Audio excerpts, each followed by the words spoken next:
Hi, welcome everyone. This is part of my When Life Gives You Lemons podcast, and this series of interviews is called The Calling, and it's about those signals that we receive from life, from within. It can be about career, purpose, could be about health, relationships, and these are inspiring stories of people who have received this calling. Today with me, I have Jana, so I allow her to introduce herself. Hi. Hi, my name is Jana Skolton. I should be in a wheelchair by now. In March of 2000, I was diagnosed with multiple sclerosis and I was told I'd be disabled within 10 years.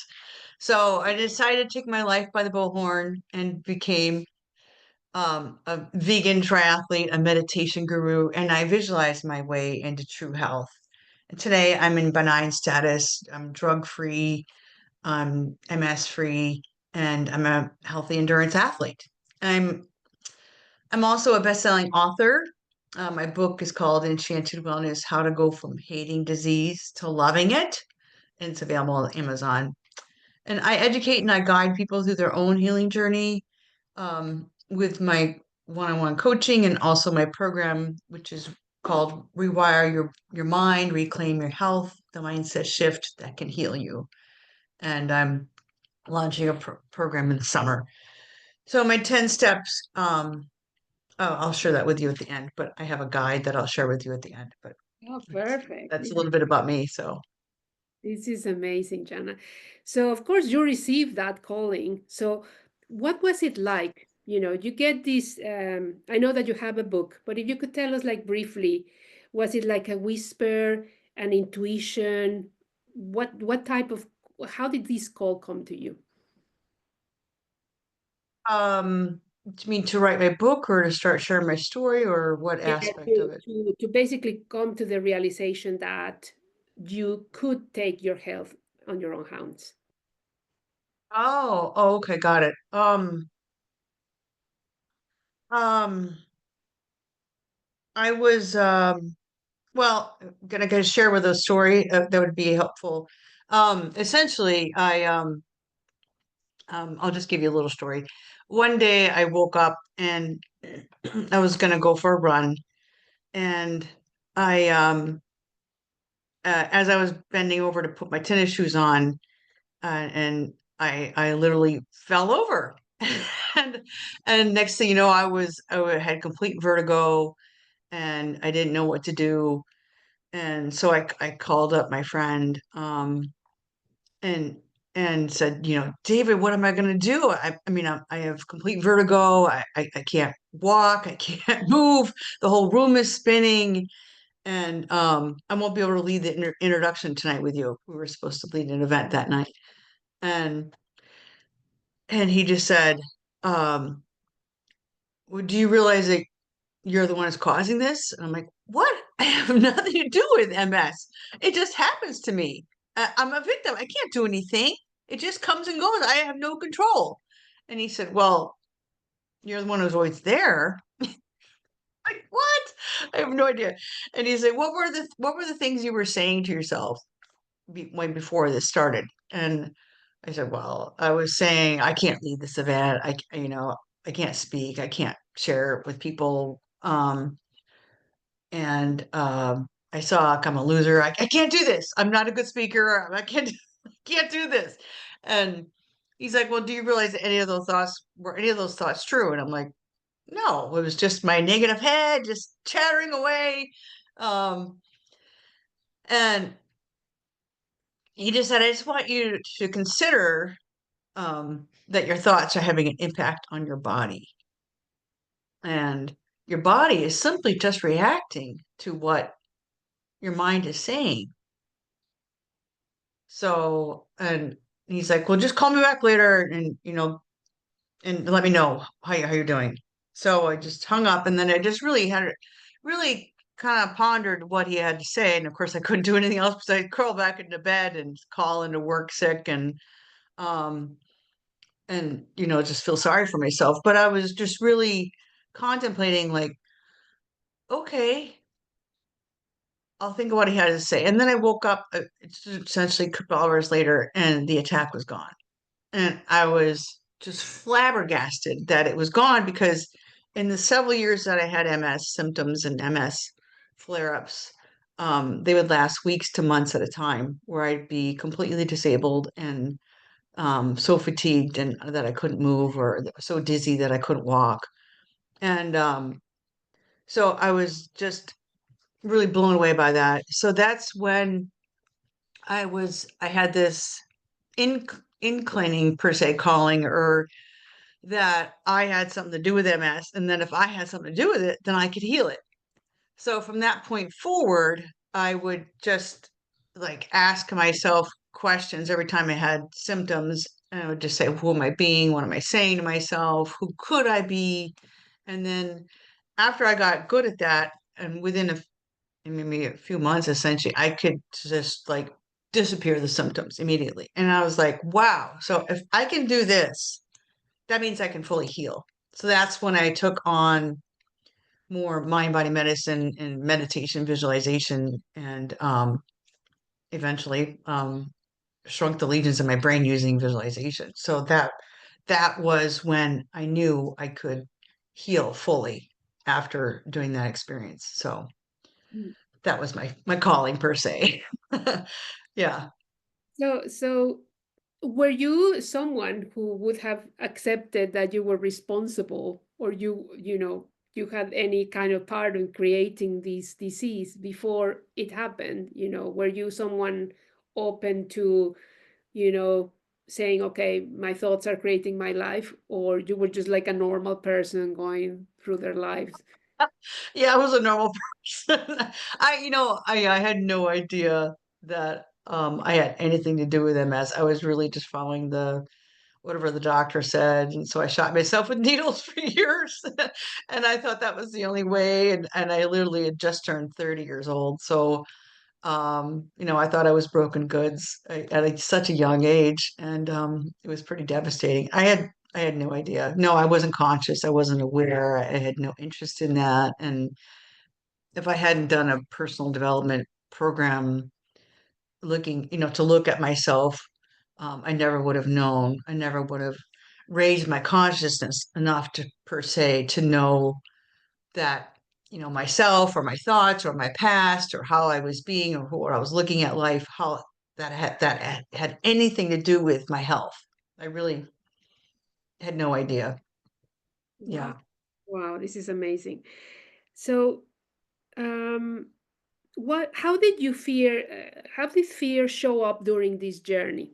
If and how did you learn to move through it? So, okay, you at some point you decide, okay, maybe I can do something about it. Was there any fear coming up, and how did you handle it? Mm. Huh. Yeah, I mean, I had lots of fear. Um,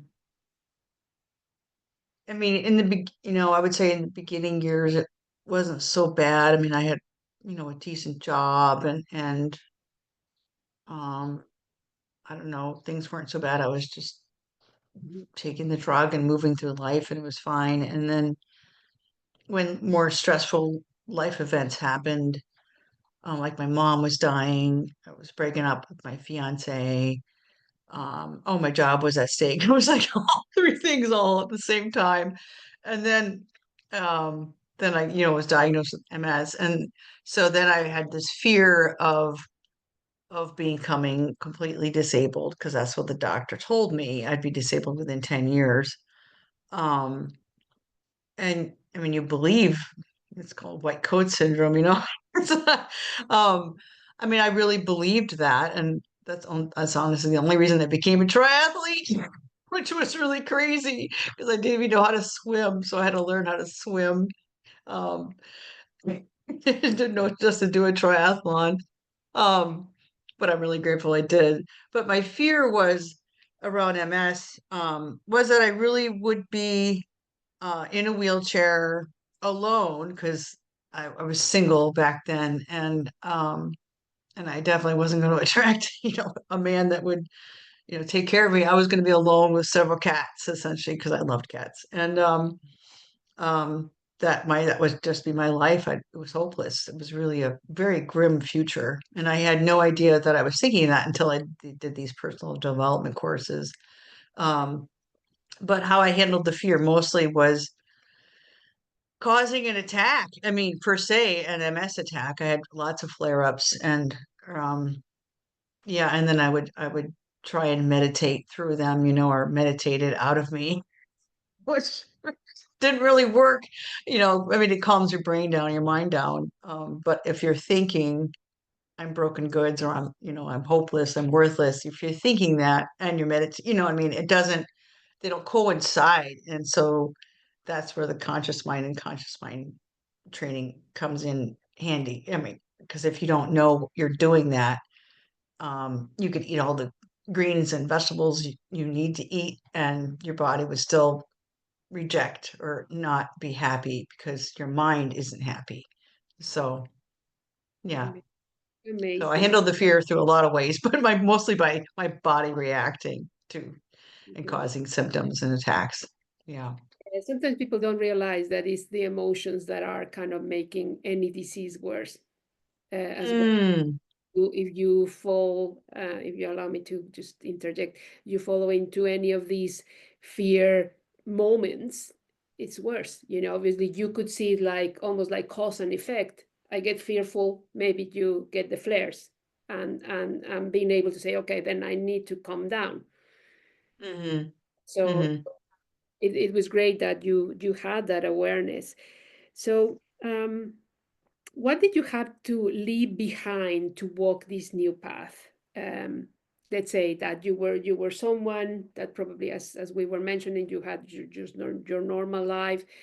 What did you have to leave behind besides lifestyle? Okay, you haven't mentioned you changed your diet. And hmm you had to change the way you thought, the way you feel. What else did you have to leave behind? Being a victim. Um, yeah, I was really good at being a victim. It's not that I'm proud of that, but um, yeah, just and leave behind that I didn't want to take responsibility for um just that or I had to leave behind not having anything to do with MS. And then I also had to leave behind a lot of my anger. It's not that it's resolved completely. It's not. I have a lot of anger, and but it's gotten a lot better, probably 80% better. Um, so I had to leave behind a lot of anger towards MS. And once I did that, my body started to heal. And that's why my book is called How to Go from Hating Disease to Loving It. Because yeah, the love part was hard. It seemed hard, but the hating my body and hating MS was even harder on myself and my body. Mm. So yeah, I left behind a lot of anger and hatred and a lot of victimhood that I couldn't. That yeah, a lot of victimhood. Yeah. I mean, it sounds like a great story, and obviously you have mentioned, you have a book. So in summary, what have you gained that, besides obviously feeling better, who have you become, and what are you doing now with this new Jana? Mm. Um, well, I guess, I mean, I've definitely become a health nut, but more of a, unconscious, conscious mind kind of awareness and advocate for doing transformational work. Definitely, definitely, definitely in that. And who I've had to become or I became was that I am healed and I am healed. But I had to do 100% commitment to I am healed and I'm, you know, continuously healing everything in my life. Um, and just being 100% committed to that journey of healing my past, healing my unconscious, conscious mind, the traumas of my childhood, things like that. Just and then loving people at the same time, and seeing the beauty and the beautiful moments I had in childhood, um, as well. So those were a blessing to see those because I never saw those before this work, and it's really awesome to see those. Um, so who I've become is really um, being an inspirational, charismatic leader and stepping into that role myself, which has been a journey within itself, and of getting past myself, of my own mind, and so that I can lead and guide others into their own healing journey because it is possible, and for anyone, not just me. And it might take work, it might take some commitment. It definitely takes loving yourself. So that's where I lead from and guide people with that, starting that with that. Wow, that's amazing. So, what's one truth you now live by that you wish everyone knew before making a big life shift, or like this, like a big health shift? Hmm. What's one truth? Hmm. That it's worth it. Uh, I mean, I never in my life would ever thought that I'd be plant-based on my diet. I grew up with eating meat and potatoes. I grew up on a farm. We had animals in our backyard. They end up on our plate for dinner. Um, I never ever thought I'd be plant-based. And I'm a foodie, so I thought that it would taste terrible. But it actually, you have to be more creative and eat more ethnic and, more diverse kind of foods from around the world versus the standard American diet, which is sad. So anyway, um, and yeah, so the truth is that it's easier than you think, especially if you have the commitment to heal and move forward with your life. That's the that's That's the truth.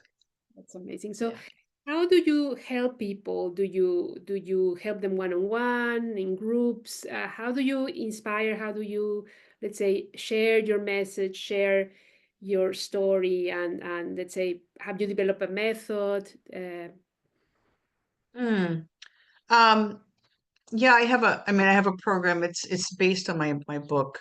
Um, it's Enchanted Wellness Program. It's essentially the steps that I used in my own healing journey, plus some other tools that I learned along the way, um, which involves more conscious and unconscious mind training, as well. That really can help empower people, way more than they know and think that that's possible.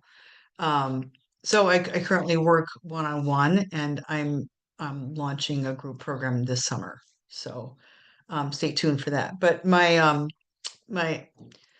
current social media site, which isn't really a website right now, but it's a link tree, and I'll have Anna put it in the comments as well. But it's linktree.com, and then it's my name, Jana Skolten, spelled like Scholten, Scholten.